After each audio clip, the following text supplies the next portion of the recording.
In today's episode, we're going to be talking about hacks, workable hacks you can use around the workshop. Let's go. Alright, so you're going to screw these two pieces of wood together, but you want to make sure it's 90 degrees and you do not have a square.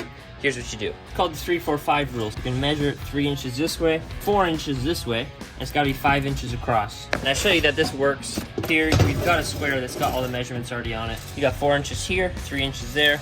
You measure across, it's 5 inches. Next, you have an aerosol can, and you know there's stuff left in the bottom, but you pull the trigger and nothing comes out. Here's what you do. So first, you pop off this little cap here. You get your air compressor nozzle. You put it on here, and make sure you wear safety glasses, and I would probably cover this with something just in case something comes out. Blow air into it, just like that. Put your nozzle back on, and let's see, lots of pressure.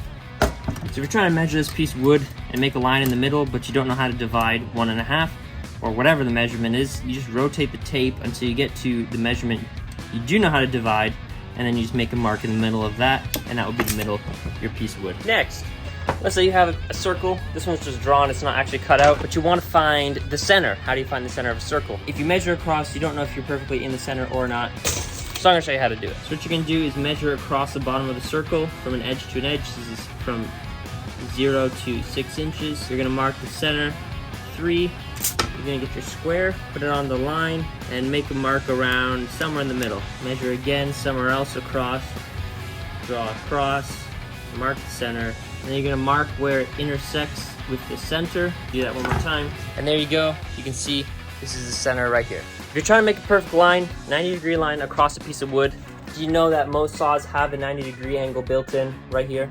You just put it onto your piece of wood, make sure that it is not tilted in any way, and right there, that right there is gonna be a perfectly straight line. There you go. I'm not sure if you can see it, there's the line, and it runs perfectly along the square.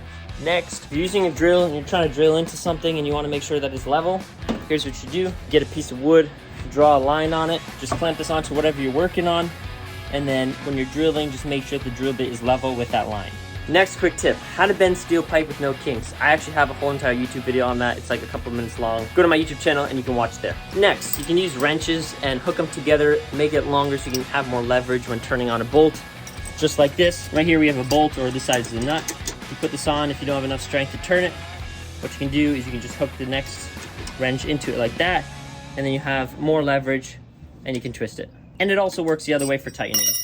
Let me tell them one time, I've been on the grind, this my prime. Let me tell them one time, I've been on the grind, and this my prime. Yeah, sorry for the wait, didn't think I'd come up, y'all just need a little faith. I've been patient, just waiting on the river with an ace. Gotta move real